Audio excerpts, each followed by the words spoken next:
Joshua is a 2007 American psychological drama thriller horror film about an affluent young Manhattan family and how they are torn apart by the increasingly sadistic behavior of their disturbed son, Joshua. The film was directed and co-written by George Ratliff, and stars Sam Rockwell, Vera Farmiga and Jacob Kogan. It was released on July 6, 2007 in the United States by Fox Searchlight Pictures. Plot: Brad and Abby Ken are an affluent New York couple with two children. Their firstborn, 9-year-old Joshua, is a child prodigy to such a degree that he thinks and acts decades ahead of his age. He is nearly always clad in conservative business attire and demonstrating limitless brilliance as a pianist with a marked predilection for dissonant, classical pieces. Joshua gravitates toward his aesthete uncle Ned as a close friend, but distances himself from his immediate kin, particularly following the birth of his sister Lily. As the days pass, bizarre events transpire as the mood at the house regresses from healthy and happy to strange and disorienting. As the baby's whines drive an already strained Abby to the point of a nervous breakdown, Joshua devolves from eccentric to downright sociopathic behavior. Joshua causes a fight between his mother and paternal grandmother when he tells his parents he wants to become a Christian. Abby gets very angry and swears at the grandmother, telling her to leave her house immediately. Joshua later convinces his mother to join him in a game of hide-and-seek. As Abby counts to 50, Joshua takes his baby sister from her crib to hide with him, causing his mother to panic and pass out while searching for them in the empty penthouse above them, before he puts the baby back into the crib to make it look as though his mother was hallucinating the entire incident.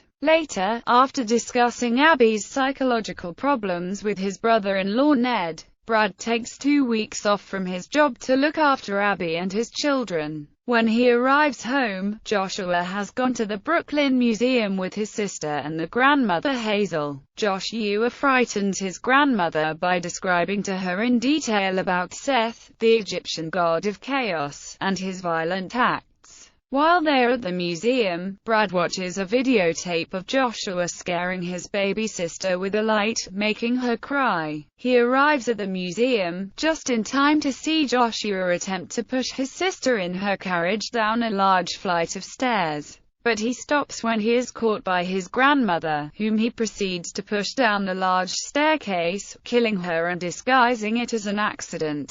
However, Brad is convinced Joshua pushed her and confides in Ned at the funeral. That night, Brad installs a lock on his bedroom door and tells Joshua that Lily will be sleeping with him, fearing Joshua will attempt to do something to his sister. That night, Joshua builds a house of blocks in the living room and provokes his father. Brad tells him he won't be able to hurt anyone else, as he now realizes he is causing trouble. Later that week, on Ned's recommendation, Brad brings Betsy, a psychologist, into the home to meet Joshua. Betsy comes to the conclusion that Joshua is being abused. Later, Brad tells him he is being sent away to a boarding school, causing Joshua to run away. When Brad arrives home, he finds Joshua hiding in a cupboard, crying hysterically with a large bruise on his back. The next morning, he and Joshua go for a walk with his sister, but Joshua has stolen her pacifier, causing her to cry. When Brad confronts him, he begins to mock him, causing Brad to strike him. After Brad realizes what he did, he tries to apologize. Joshua further taunts him, which drives Brad to beating his son in public, strengthening Joshua's case of abuse and sending Brad to jail for child abuse and assault. In addition, it is indicated that Joshua has framed his father for tampering with his mother's medications, suggesting that Brad will spend the rest of his life in prison, leaving Ned to adopt Joshua and his sister. In the last scene of the film, Joshua is playing a piano while his uncle Ned is talking to a person in a phone about having a nanny to take care of Lily. Afterwards, Ned sits with Joshua and the two compose a song with Joshua singing an original song. The lyrics of the song are basically how Joshua's parents both will never be loved by anyone due to all the events. It is then revealed in the song that he only wanted to be with Ned and got rid of everyone else. Cast: Sam Rockwell as Brad Ken, Vera Farmiga as Abby Ken, Jacob Cogan as Joshua Ken, Celia Weston as Hazel Ken, Dallas Roberts as Ned Davidoff,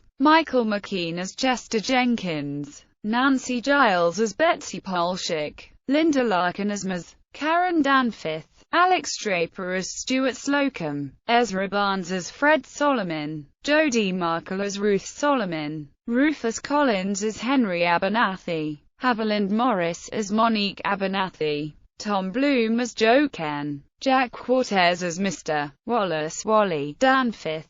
Production, development and release. The film was directed by George Ratliff, who co-wrote the screenplay with David Gilbert. It was produced by Jonathan Dorfman and ATO Pictures, and was distributed Fox Searchlight Pictures and 20th Century Fox. The film was a special selection at the 2007 Sundance Film Festival in January 2007. Joshua was given a limited release in the United States on July 6, 2007. Filming principal photography for the project took place in New York City, New York in June 2006. Music: Beethoven's Piano Sonata No. 12 was used widely in the film, and was learned and played by 12-year-old Jacob Cogan. The soundtrack for the movie was written by Nico Muhly and was available to download via iTunes. Reception. Box office. The film made $53,233 in its opening weekend from 6 screens, averaging $8,538 per theater. It made $482,355 domestically in the United States, and $237,613 overseas, for a total worldwide gross of $719,968.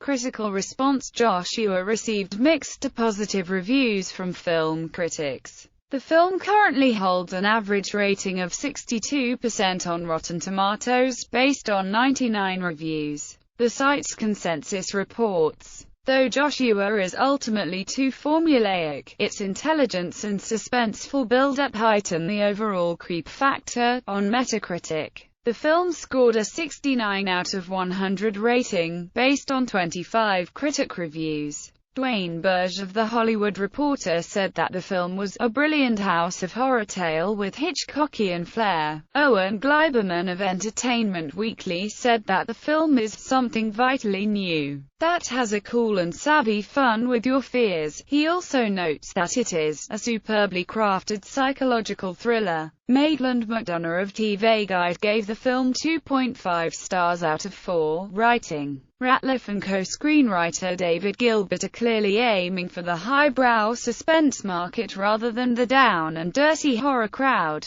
but their script's obviousness strips the story of suspense and turns it into a tedious slog to a predestined end. Mick LaSalle of the San Francisco Chronicle wrote, "Two things. The audience is ahead of the movie, and the movie never catches up. In the first scene we look at the kid, we look at the family, and we get it. We get all there is to get. A strangely composed boy sits in his suit and tie, banging away at a Bartok piano piece for a school recital, while his parents ooh and ah over their newborn daughter. Joshua is a very bad kid, and he is going to do very bad things," Elizabeth Weitzman of New York Daily News wrote. None of this would have worked without the ideal child, and Cogan, making his movie debut, gets a difficult role down perfectly. Ratliff avoids turning him into a typical bad seed, and shows the same restraint at nearly every turn.